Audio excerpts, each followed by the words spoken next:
Hello दोस्तों, welcome back to my channel craze for study. दोस्तों, आज के वीडियो में हम पढ़ने वाले हैं क्लास 6 का इंग्लिश लेसन 3 हम स्टार्ट कर रहे हैं। इस चैप्टर का नाम है Lata Mangeshkar the melody queen. पिछले पार्ट में हमने इस चैप्टर को पढ़ा था। आज के वीडियो में हम इस चैप्टर में दिए गए सभी क्वेश्चन को सॉल्व करेंगे। तो चलिए हम स्टार्ट करते हैं। दोस्तों, यहाँ पे हमारा पहला क्वेश्चन है कंप्रीहेंशन। B1 में है थिंक एंड टेल। B1.1 में है आंसर द फॉलोइंग। यहाँ पे ये सारे शॉर्ट क्वेश्चन हैं। फिर उसके बाद यहाँ पे लॉन्ग क्वेश्चन आंसर दिया गया है जिसको कि 50 शब्दों से ज़्यादा में नहीं लिखना है। यहाँ पे लिखा हुआ है answer in not more than 50 words. तो चलिए पहले हम शॉर्ट एंड लॉन्ग क्वेश्चन को सॉल्व कर लेते हैं। पहला क्वेश्चन है हमारा हु इज़ कॉल्ड स्वर सम्राज्ञी, मतलब स्वर सम्राज्ञी कौन है। तो यहाँ पे इसका आंसर होगा लता मंगेशकर इज कॉल्ड स्वर सम्राज्ञी। लता मंगेशकर स्वर सम्राज्ञी कहलाती है। दूसरा क्वेश्चन है which award C gave up, यानी कि उन्होंने कौन सा अवार्ड छोड़ दिया। इसका आंसर होगा Filmfare best female playback singer award, यानी कि उन्होंने Filmfare best female playback singer का अवार्ड छोड़ दिया था। तीसरा क्वेश्चन है why did she give up that award, उन्होंने इस अवार्ड को क्यों छोड़ा था। इसका आंसर होगा to promote the fresh talent, क्योंकि वो फ्रेश टैलेंट को प्रोत्साहित करना चाहती थी, इसीलिए उन्होंने Filmfare best female playback singer का अवार्ड छोड़ दिया था। अब यहाँ पे है think and right answer in not more than 50 words, यानी कि इस क्वेश्चन का आंसर जो है 50 शब्द से ज़्यादा में नहीं देना है। तो पहला क्वेश्चन है हमारा what was the earlier name of Lata, why was it changed, यानी कि लता का पूर्व नाम क्या था और यह क्यों बदला गया। तो आंसर होगा the earlier name of Lata was Hridaya, यानी कि लता का पूर्व नाम था Hridaya. Her father changed her name Lata after a female character Latika in one his plays. जैसा कि हमने पिछले पार्ट में पढ़ा था कि लता जी के जो पिता थे दीनानाथ मंगेशकर, वो एक थिएटर आर्टिस्ट थे, यानी कि रंगमंच कलाकार थे। तो उन्होंने ही उनका नाम हरिदिया से बदल कर लता किया। जब उन्होंने एक लतिका नाम के कैरेक्टर को प्ले किया, उसके बाद उन्होंने हरिदिया का नाम लता कर दिया। ठीक है।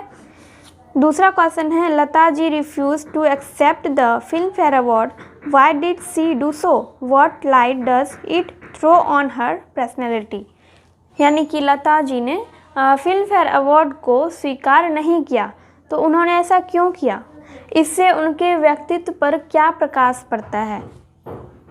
तो इसका आंसर हो जाएगा Lata was given many award and honors. She refused to accept the Filmfare Award. She had given up the Filmfare Best Female Playback Singer Award to promote the fresh talent. It throws the light on her personality that she is a bold-minded person. She poses a big heart who can sacrifice big things for bringing the new talent. और यहाँ पे screen होगा, sorry मैंने यहाँ पे screen लिख दिया, यहाँ पे होगा स्क्रीन। ठीक है, स्क्रीन लाइमलाइट। लता जी को बहुत सारे अवार्ड मिले थे और बहुत सारा सम्मान मिला था, तो उन्होंने फिल्म फेयर अवार्ड को छोड़ दिया। तो उन्होंने Filmfare best female playback singer का अवार्ड छोड़ा फ्रेश टैलेंट को प्रमोट करने के लिए। इससे उनके व्यक्तित्व पर प्रकाश पड़ता है कि वो एक बोर्ड माइंडेड पर्सन थी। बोर्ड माइंडेड यानी सामाजिक दायरे वाली व्यक्तित्व की थी। वह एक बड़े दिल वाली थी जो कि फ्रेश टैलेंट को प्रोत्साहित करने के लिए, उनके आगे बढ़ने के लिए उन्होंने ये त्याग किया और उस अवार्ड को छोड़ दिया। तीसरा क्वेश्चन है PT Nehru could not control his tears, what does it suggest about Lata's art of singing. Nehru ji अपने आंसुओं पर कंट्रोल नहीं कर पाए, इससे लता जी के गायन कला पर क्या प्रकाश पड़ता है या फिर उससे क्या संदेश मिलता है। इसका आंसर होगा PT Nehru could not control his tears. Nehru ji अपने आंसुओं पर कंट्रोल नहीं कर पाए। He started weeping after hearing the patriotic song of Lata ji. Lata ji के देशभक्ति गाने को सुनकर उन्होंने रोना स्टार्ट कर दिया, यानी शुरू कर दिया।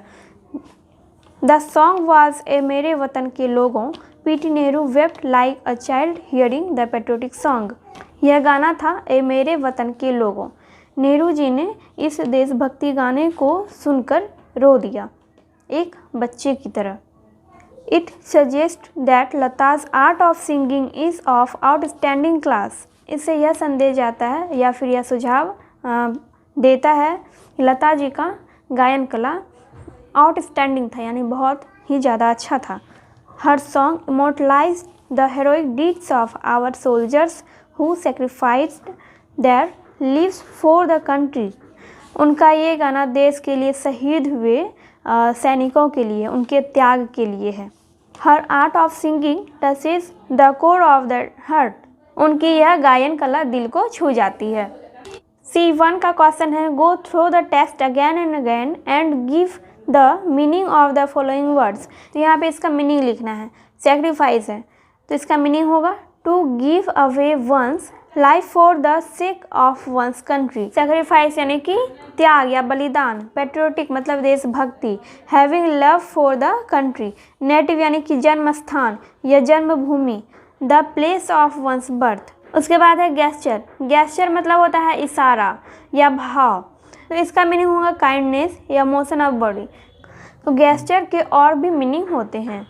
नेक्स्ट क्वेश्चन है, find out the opposite of the following words from the text.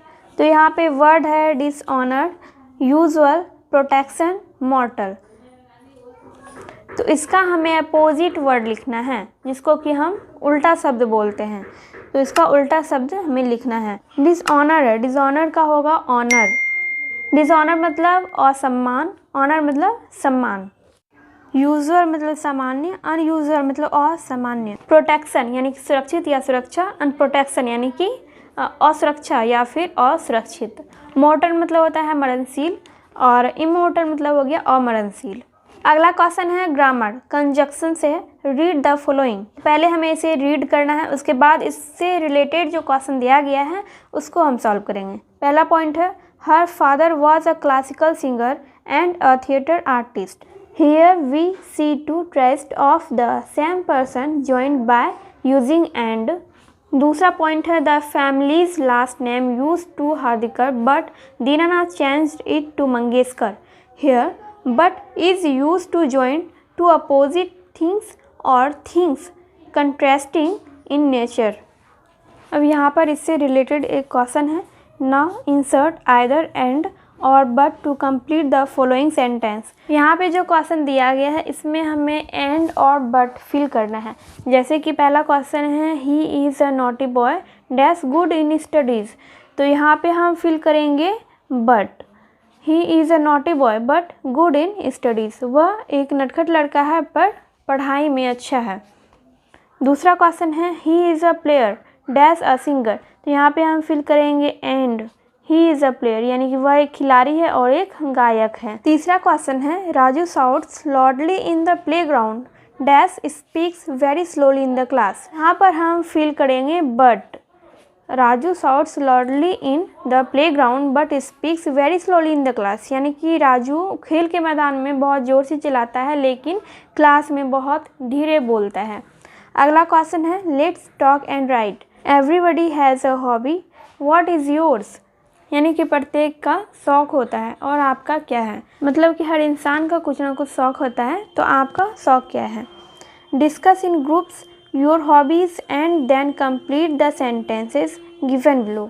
आप अपने ग्रुप में अपने शौक़ को या अपने हॉबीज़ को डिस्कस कीजिए और तब जाके इस सेंटेंस को फिल करना है।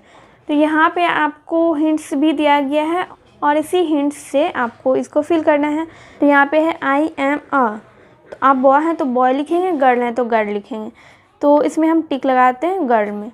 I study in class dash 5 या 6। तो यहाँ पे हम 6 में टिक लगा देते हैं। आप चाहें तो यहाँ पे फिल भी कर सकते हैं। तीसरा क्वेश्चन है, I am fond of dash. तो यहाँ पे playing, singing, dancing, reading, watching TV. इसमें से आप कुछ भी फिल कर सकते हैं, जो भी आपको करना पसंद है तो वो चीज़ आप यहाँ पे फिल कर सकते हैं। जैसे कि हम यहाँ पे रीडिंग फिल कर सकते हैं। अगला क्वेश्चन है, I dash in the evening after I finish my homework, take sleep, take bath. तो यहाँ पर हम फिल करेंगे टेक स्लीप। नेक्स्ट क्वेश्चन है, I dash lot of time to my hobby. तो यहाँ पर हम फिल करेंगे give. I give lot of time to my hobby. Next है, I want to grow big and become a dash singer या dancer. इन दोनों में से आप कुछ भी फिल कर सकते हैं, तो हम इन दोनों में से किसी में भी टिक लगा देते हैं। सिंगर में हमने टिक लगा दिया। अगला क्वेश्चन है हमारा translation. Translate the following into English. मुझे गाना गाना अच्छा लगता है। मुझे कहानियाँ पढ़ना अच्छा लगता है। मैं बड़े होकर क्रिकेटर बनना चाहता हूँ। मुझे गाना गाना अच्छा लगता है, तो इसको इंग्लिश में ट्रांसलेट करेंगे तो लिखेंगे I like to sing a song. दूसरा है मुझे कहानियाँ पढ़ना अच्छा लगता है, I like to read stories. तीसरा है मैं बड़े होकर क्रिकेटर बनना चाहता हूँ। इसको ट्रांसलेट करेंगे इंग्लिश में तो लिखेंगे I want to become a cricket when I grow big. तो यहाँ तक हमारा कंप्लीट हो चुका है। अब हम नेक्स्ट क्वेश्चन देखते हैं। Translate the following into Hindi. यहाँ पर हिंदी में ट्रांसलेट करना है। इंग्लिश सेंटेंस दिया गया है, इसको हमें हिंदी में ट्रांसलेट करना है। पहला क्वेश्चन है I am fond of watching TV, यानी कि मुझे टीवी देखना पसंद है या फिर मैं टीवी देखना पसंद करता हूँ। दूसरा है I want to become Lata Mangeshkar, यानी कि मैं लता मंगेशकर बनना चाहता हूँ या फिर चाहती हूँ। I want to fight for my country, यानी कि मैं अपने देश के लिए लड़ना चाहता हूँ। I am a brave boy, मैं एक बहादुर लड़का हूँ। हमारा नेक्स्ट क्वेश्चन है let's play fun with words denoting sound. Some interesting words sound like the noises for which they stand. You use a different tone of voice when you say these words. The voice become louder and more forceful. कुछ ऐसे दिलचस्प शब्द जो शोर की तरह लगते हैं, जिसके लिए आप खड़े हो जाते हैं, और जब आप इस शब्द का इस्तेमाल करते हैं तो आपकी टोन जो है, आपका सुर जो है वो अलग हो जाता है और आवाज़ तेज और बलशाली हो जाती है। जैसे कि उदाहरण के लिए दिया गया है zoom went the car, bang went to the door, peep pop flippety flop. तो इसी तरह से और भी वर्ड लिखना है, जैसे कि यहाँ पे वर्ड है क्लिक, चिप, विस्पर, ओ, आह। से the following and right the names of things that would make the sound और एक्शंस। जैसे कि यहाँ पर वर्ड है क्लिक, तो यहाँ पे हम लिख देंगे went of the camera, went of the camera. फिर यहाँ पे है चिप, तो यहाँ पे हम लिखेंगे सेंग द बर्ड, यानी कि हमें यहाँ पे जो शब्द दिया गया है इसे सेंटेंस बनाना था। यहाँ पे ये जो चिन्ह है ये विस्मयादिबोधक का है, जिसको हम एक्सक्लामेटरी मार्क्स बोलते हैं। तो इसी से हमें सेंटेंस बनाना है। विस्पर है, तो यहाँ पे हम इसके लिए लिखेंगे went of saying Ram in my years. Oh what a TV. He could not win the game.